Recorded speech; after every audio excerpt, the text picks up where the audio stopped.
BJP को तो सिर्फ कांग्रेस ही हरा सकती है, तो संविधान को बचाने के लिए मैंने फैसला लिया और पार्टी को कांग्रेस पार्टी में विलय किया। ये विधायक बनना और ये चीज सेकेंडरी है।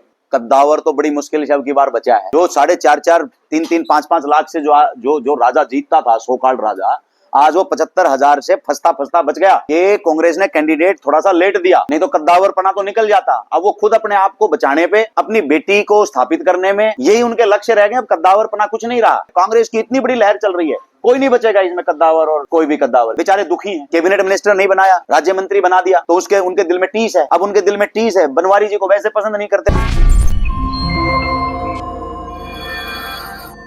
नमस्कार, आप देख रहे हैं दैनिक साथी हरियाणा। महर्षि दयानंद यूनिवर्सिटी के प्रोफेसर, कांग्रेस एससी मोर्चा के कार्यकारी प्रदेश अध्यक्ष डॉक्टर महेश कुमार ने बावल विधानसभा सीट से चुनाव लड़ने की ताल ठोक दी है। एक होटल में आयोजित प्रेस वार्ता के दौरान डॉक्टर महेश कुमार ने जहां अपना एजेंडा बताया, वहीं अहिरवाल के दिग्गज नेता राव इंद्रजीत सिंह पर भी कड़ा प्रहार किया। यहां तक कह दिया कि राव का एक ही लक्ष्य, बेटी को स्थापित करना। कांग्रेस की लहर में सब कद्दावर हो जाएंगे साफ। लोकसभा चुनाव में भी हारते हारते बचे। बता दें कि बावल विधानसभा सीट से करीब 3 दर्जन दावेदार कांग्रेस की टिकट मांग रहे हैं। अब आपको दिखाते हैं प्रोफेसर महेश कुमार ने बावल विधानसभा सीट से अपनी दावेदारी को लेकर आखिर क्या कहा। सर, मैं डॉक्टर महेश कुमार, कार्यकारी प्रदेश अध्यक्ष एससी डिपार्टमेंट, हरियाणा प्रदेश कांग्रेस कमेटी।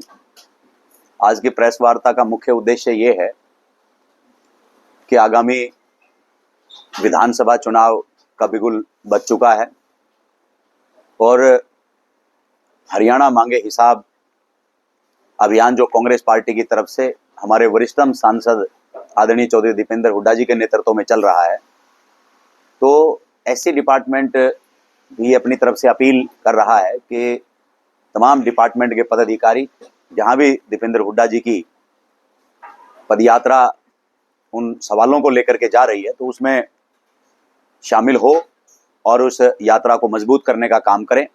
आज भारतीय जनता पार्टी बैकफुट पे है और आने वाले समय में चौधरी भूपेंद्र सिंह हुड्डा जी के नेतृत्व में सरकार बनने जा रही है। और दूसरा जो इसके साथ में हमने विषय रखा था कि मैं बावल विधानसभा क्षेत्र, जो आरक्षित विधानसभा है, वहां से चुनाव लड़ने के लिए जो है अपना नॉमिनेशन मैंने किया है। तो आप सब पत्रकार साथियों की मदद से वो क्षेत्र की जनता के पास, हालांकि मैं खुद गांव-गांव जो है डोर टू डोर जाकर के अपने कैंडिडेचर का प्रचार प्रसार कर रहा हूं, लेकिन ये भी हमारा लोकतंत्र के अंदर मीडिया का बड़ा एक स्थान है।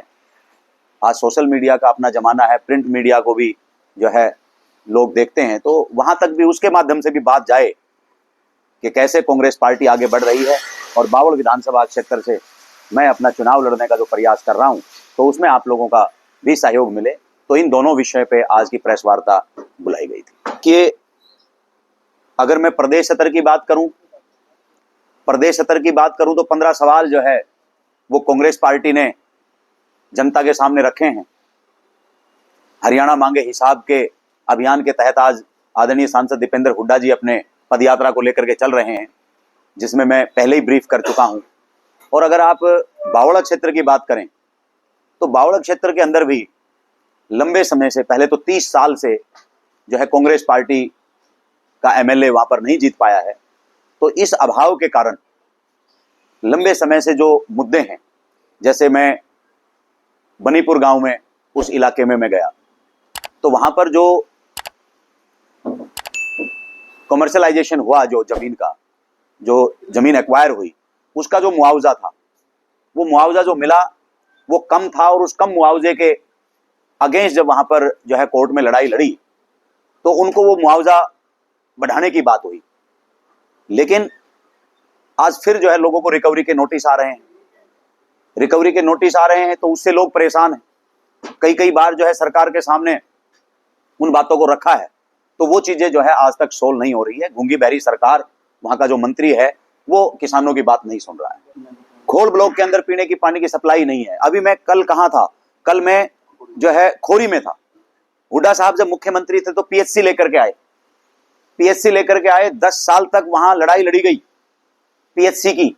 लोग मिले गूंगी बहरी सरकार से, और अब वो पीएचसी वहां ना बना के कहां बुरथला में बना, कहीं दूसरी जगह कहते हैं कि वो पीएचसी चली गई। तो मतलब हुड्डा साहब की सरकार के अंदर जो चीजें आई बावला क्षेत्र के अंदर, वो स्थापित ना हो करके और वो चली गई। मनेठी के अंदर एम्स का जो शुरुआत जो कांग्रेस पार्टी ने करी, उसको 10 साल हो गए चुसक चुसक करके, आज तक भी वो पूरा नहीं हो पाई। तो ऐसा कौन सा वो काम है जो भारतीय जनता पार्टी ने उसको रोकने का काम ना किया हो, जनता को दुखी करने का काम ना किया हो। गरीब लोगों के पास हम गए, शेड्यूल कास्ट के और बैकवर्ड लोगों के मोहल्ले में मैं गया, तो वहां पर पता लगा कि 100 गज के प्लाट जो हुड्डा साहब की सरकार के अंदर दिए जाते थे, जब गरीब जिसके पास जमीन नहीं है, उसका परिवार जब बड़ा होता है, बच्चों की शादी होती है, तो उसको अलग घर चाहिए, मकान चाहिए। आज वो छोटे छोटे घरों के अंदर ही 3-3 परिवार रह रहे हैं, मरने को मंजूर है। गर्मी इतनी है, महंगाई, तो हर चीज महंगाई से लेकर के, बेरोजगारी से लेकर के, गरीबों का शोषण करने से लेकर के, कर्मचारियों की कमर तोड़ने से लेकर के, पक्के पक्के जो जो ग्राहक हैं उनको कच्चा करने से लेकर के, हर आदमी का हक मारने का काम इस बीजेपी की सरकार ने किया है। तो इससे ये तमाम मुद्दे, मैं तो मतलब और क्या क्या बताऊं कि ये शाम हो जाएगी आप लोगों से बात करते करते, इतने मुद्दे जो है आज कांग्रेस विधानसभा में कांग्रेस की एक लंबी लाइन है जी। आप अपनी कौन सी जगह देखते हैं? देखिए, पहले तो मैं इस बात से मैं खुश हूं कि लंबी लाइन है। लंबी लाइन कहां होती है? जहां कोई अच्छी चीज होती है। जहां बढ़िया चीज नहीं होती वहां लाइन होती ही नहीं, आदमी तो मुंह फेर के निकल जाता है। तो आज कांग्रेस की लहर है। आज हुड्डा साहब के उस 10 साल के शासनकाल को लोग याद कर रहे हैं, इस कुशासन से तड़प रहे हैं लोग बाग। आज लाइन लगा करके दिल्ली, आप सांसद दीपेंद्र सिंह हुड्डा जी की अगर फेसबुक पे उस पे जाएंगे पेज पे, तो लाइन लगा के, कल पूरा जेजेपी शामिल हो गया फरीदाबाद का, तो आज हर जिले विधानसभा के लोग कांग्रेस की तरफ दौड़ रहे हैं। कांग्रेस की सरकार निश्चित तौर पे हुड्डा साहब के नेतृत्व में बन रही है, तो ये तो खुशी की बात है। बावड़ा क्षेत्र के अंदर जहां मैं अपने आप को देख पाता हूं, देखिए, पार्टी, हमारे आदरणीय राहुल गांधी जी, दीपक बाबरिया जी, हमारे प्रभारी जी, हमारे अध्यक्ष जी चौधरी उदयवान जी, उन्होंने एक प्रोटोकॉल बनाया है कि भाई जो सर्वे में नंबर 1 आएगा, जिसका ग्राउंड पे वर्क होगा, जिसको लोग पसंद करेंगे, जो पार्टी का निष्ठावान कार्यकर्ता होगा, उसको टिकट मिलेगी। तो अगर ये गुण मेरे में हुए तो मैं टिकट पाऊंगा, फिर चाहे लंबी हो चाहे छोटी हो। मतलब आपको लग रहा है कि आप उस लाइन में हैं, मतलब सर्वे में आप निश्चित तौर पे मैं अपनी मेहनत कर रहा हूं। अभी ये पूरा जो अगस्त का महीना है और लगभग 10 दिन सितंबर के है, तो और इससे पहले हो सकता है कि लोग तो अभी दौड़ने लगे हों, लेकिन मैं जब बहुजन समाज पार्टी का प्रभारी था, तो पूरे हरियाणा के साथ साथ बावल के अंदर विशेष तौर पर जो है हमने वहां पर हर गांव में उस समय भी जाने का काम किया। जब हम भारतीय कमेरा वर्ग पार्टी चलाते थे, तो पूरे हरियाणा के साथ साथ हम बावल के अंदर अपना काम किया। और जब लोकसभा का चुनाव चल रहा था, तो उन जगहों को चिन्हित करके, उन बूथों पे, उन गांवों में जहां पर 2019 में कांग्रेस पार्टी हार गई थी, वहां जाकर के अपनी मीटिंग बैठक करना और बावल के लोगों के बीच में जुड़े रहना, ये लंबे समय से हम काम कर रहे हैं। और अभी भी जो भी पार्टी ने जो पैरामीटर बनाए हैं, उन पैरामीटर के अकॉर्डिंग हम अपनी पूरी मेहनत कर रहे हैं। और आखिरी फैसला हाईकमान का होगा। अगर मैं उन पैरामीटर पे खरा उतरता हूं और मुझे आशीर्वाद मिलता है जनता की सेवा करने का, तो मैं लड़ूंगा। मेरे अलावा उस फौज में से जिस भी फौजी को मेरी पार्टी चिन्हित करेगी, तो तन से, मन से, धन से, कंधे से कंधा मिला करके मेरा लक्ष्य है कि बावल विधानसभा में कांग्रेस का एमएलए बने, ताकि बावल का एमएलए जब कांग्रेस का बनेगा तो कांग्रेस की सरकार बनेगी। और मेरे जैसे पदाधिकारी को क्या चाहिए भाई? कांग्रेस की सरकार बनेगी तभी तो हम लोगों की सेवा कर पाएंगे।